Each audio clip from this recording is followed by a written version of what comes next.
जी प्रदीप जी, इस वक्त तो कंपनीज के बारे में चर्चा करने की आवश्यकता नहीं है। मेरे ख्याल से हम लोग सिर्फ स्टॉक्स को ही मार्क कर पा रहे हैं। मिंडा कॉर्प आपने जैसे कि बताया 76 रुपये चल रहा है, वॉल्यूम आपके सामने 5,40,000 शेयर हो चुका और 80 रुपये के आसपास आप इसका एक पहला रेजिस्टेंस देखेंगे जो कि 50 EMA है। शानदार तरीके से आपको इसमें मूवमेंट आता हुआ दिख रहा है। 20% का सर्किट मेरे ख्याल से मिंडा कॉर्पोरेशन पर आपको लगता हुआ दिखेगा लगभग 80 रुपये 40 पैसे पर। तो इंतज़ार तो नहीं कर सकते, लेकिन फिलहाल आपके सामने बहुत ज़बरदस्त मूवमेंट आता हुआ दिख रहा है। पूरा ऑटो एंसिलरी स्पेस और आपका और प्रदीप जी का और हेमंत जी का एक फेवरेट स्टॉक है मुंजाल ऑटो, जहां पर आप बहुत शानदार एक मूवमेंट आता हुआ देख रहे हैं। प्राइस आपके सामने मेरे ख्याल से 37 रुपये के आसपास था। थोड़ी देर पहले मैंने देखा था मुंजाल ऑटो इंडस्ट्रीज, जी हाँ, 38 रुपये 15 पैसे। और जैसे ही आपको किरण जी राय देंगे, ये अपना 200 DMA तोड़ता हुआ आपको दिखेगा 39.40 पर। किरण जी, आपकी राय, वॉल्यूम और प्राइस एक्शन दोनों आपके साथ और एक ब्रेकआउट आपके सामने होता हुआ।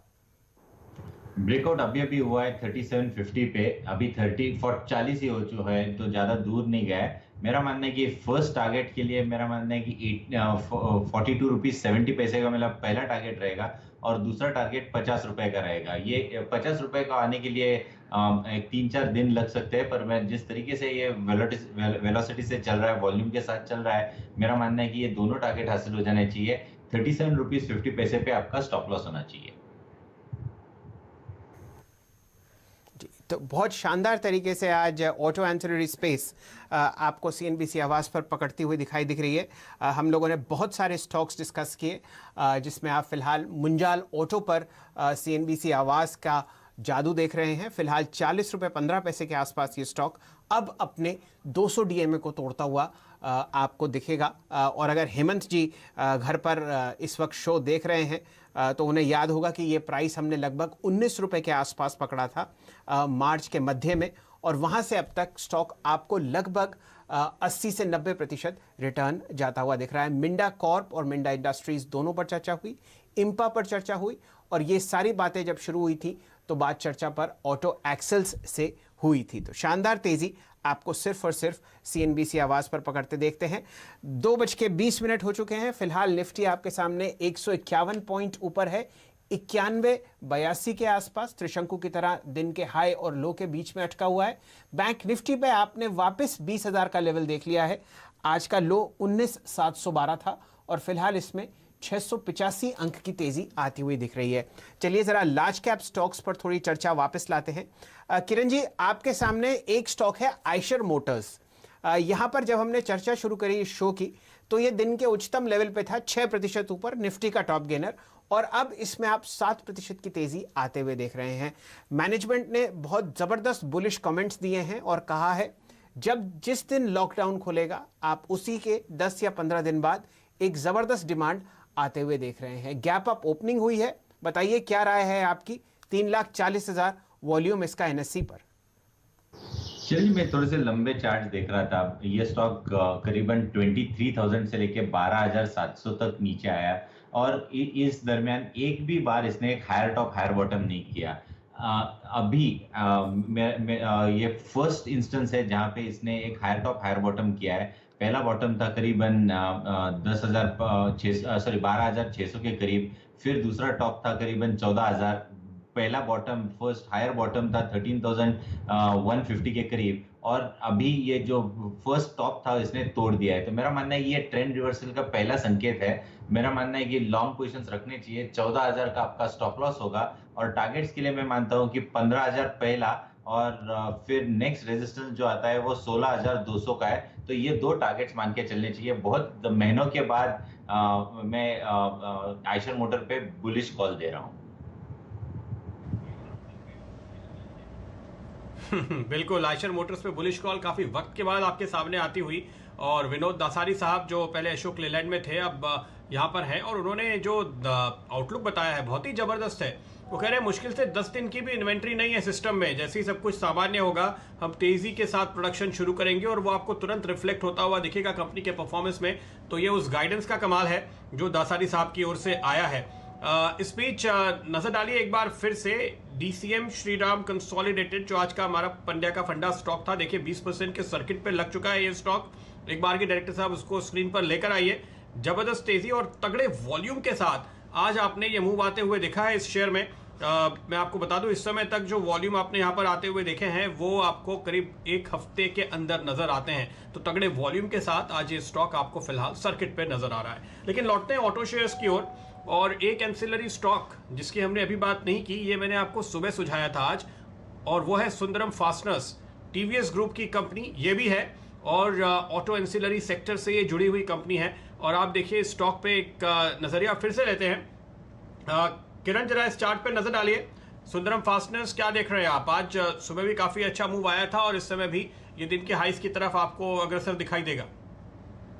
बिल्कुल, ये भी, इसने भी एक ब्रेकआउट, एक ट्रेंड रिवर्सल ब्रेकआउट करीबन 305 के करीब दिया है और उसके बाद नीचे देखने का नाम नहीं ले रहा है। मेरा मानना है कि अभी के लिए 324 का स्टॉप लॉस रहेगा, 340 के करीब ट्रेड कर रहा है। पोजिशनली मैं मानता हूं ये 400 के लेवल्स के करीब जाते हुए हम देखेंगे। चलिए, सुंदरम फास्टनर्स पर दो दिन से लगातार शानदार तेजी दिख रही है। कल ये पांड्या का फंडा का स्टॉक था, तब आपने इसमें 17-18% की तेजी देखी, और क्योंकि वैल्यूएशंस इतनी ज़बरदस्त तरीके से अंडरवेलमिंग है कि आप लगातार 2 या 3 दिन की तेजी आते हुए देख रहे हैं। 2 स्टॉक्स में मार्क करना चाहता हूं, यहां पर आपको बहुत अच्छा प्राइस एक्शन और वॉल्यूम दिखेगा। सबसे पहले MRPL पर नज़र डालिए, यहाँ पर आपको एक अच्छी तेज़ी आती हुई दिखेगी, और फिलहाल आपके सामने 33 रुपये 25 पैसे का प्राइस है, और कल शाम को MRPL मेरे स्क्रीन पे तो था। साथ ही साथ आप ध्यान दीजिए चेन्नई पेट्रो पर, ये दोनों स्टॉक्स बिल्कुल साथ साथ चलते हैं, और आपके सामने लगभग 14% की तेज़ी MRPL पर, और साथ ही साथ चेन्नई पेट्रो जो मेरे ख्याल से लाल निशान में चल रहा था 65 रुपये के आसपास, वहाँ पर आपको एक हल्का सा हरा निशान दिखेगा 38.20। दोनों पर राय लेते हैं आपकी किरण जी, MRPL और CHPC।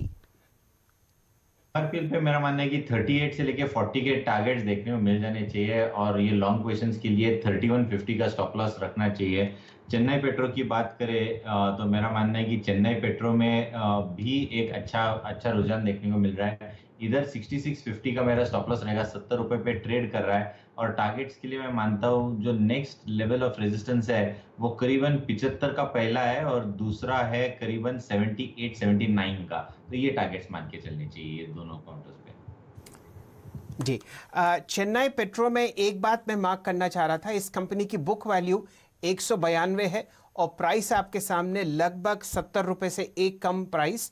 प्रमोटर होल्डिंग 67 है, 38,000 करोड़ की टॉप लाइन है, और ब्रेकआउट जो इसकी आप वैल्यू देख रहे हैं in terms of market capitalization, मेरे ख्याल से वो आपको 2000 करोड़ से कम दिखेगी। तो बहुत ज़बरदस्त अंडर परफॉर्मेंस और अंडर ओनरशिप है, प्राइस में भी और वैल्यूएशन में भी, तो आपको इनको बहुत अच्छी तरीके से देखना है।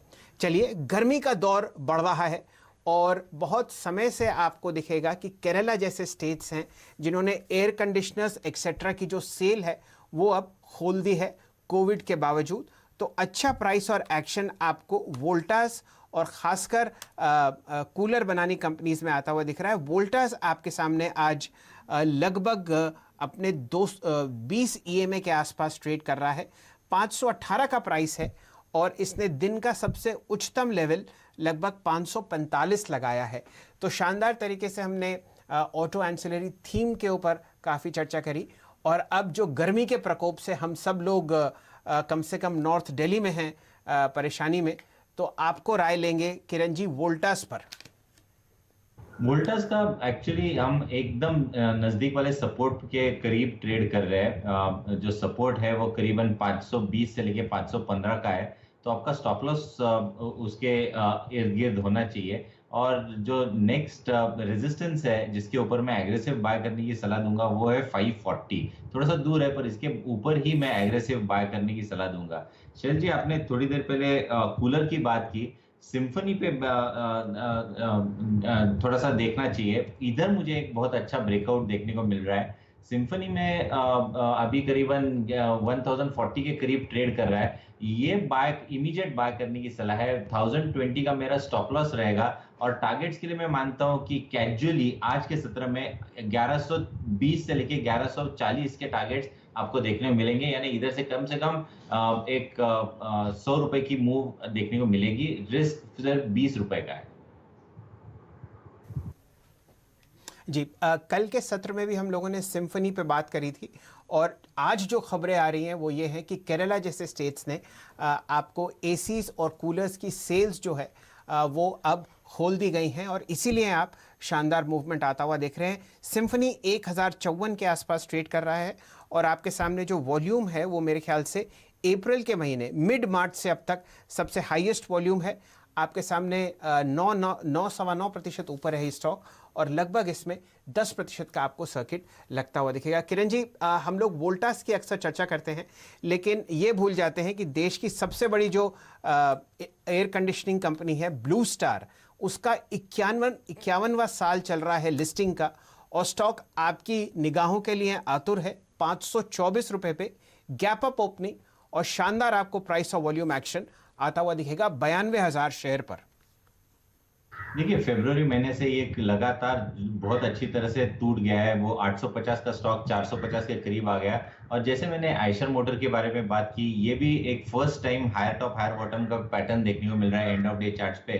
तो उस लिहाज से मेरा मानना है कि ये भी एक ट्रेंड रिवर्सल प्राइस पैटर्न है और उस लिहाज से मेरा जो टारगेट आता है वो करीबन आता है 600 का, वो पहला टारगेट रहेगा और दूसरा टारगेट रहेगा 680 का और आपका स्टॉप लॉस काफी नजदीक है। 528 के करीब ट्रेड कर रहा है, 505 का आपका स्टॉप लॉस होगा।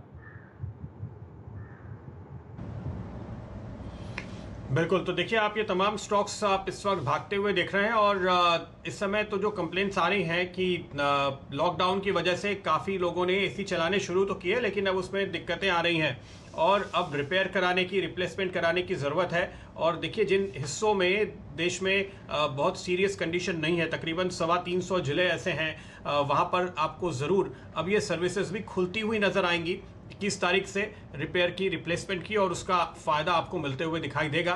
केरल की खबर तो शैल जी दे ही रहे हैं लेकिन अब दूसरे राज्यों की तरफ से भी आपको ये अच्छी खबरें आनी शुरू होंगी और ऐसे में एक स्टॉक जिस पे मेरी नज़र है वो है बजाज इलेक्ट्रिकल्स। हमने कल भी इस पे नज़र डाली थी और बहुत तगड़े वॉल्यूम के साथ यहाँ पे मूव आए थे। इनफैक्ट कल के हाइस को भी इसने पार किया है और उसके आसपास ही इस वक्त ट्रेड करता हुआ नजर आ रहा है। मेरे ख्याल में एक अच्छा एंट्री पॉइंट है। अजीत हमारे साथ जुड़ चुके हैं। अजीत, इस चार्ट पे नजर डालिए बजाज इलेक्ट्रिकल्स, क्या कॉल देते हैं आप? शुक्रिया प्रदीप जी। तो प्रदीप जी देखिए, आपने जैसे बिल्कुल सही कहा कि काफ़ी स्ट्रांग मूव थे कल और आज का फॉलो अप मूव दिख रहा है। 4.5% की तेज़ी ऑलरेडी दिख चुका है। एक माइनर हर्डल है मेरे हिसाब से 360 पे, बट जिस तरीके से रिकवरी है मुझे लगता है कि 380 385 के पास जाके रुकना चाहिए। तो यहाँ पे भी अगर आपने जैसे कल अगर बाय नहीं किया है तो यहाँ पे भी आप लॉन्ग पोजीशन इनिशिएट कर सकते हैं 342 के क्लोजिंग स्टॉप लॉस के साथ।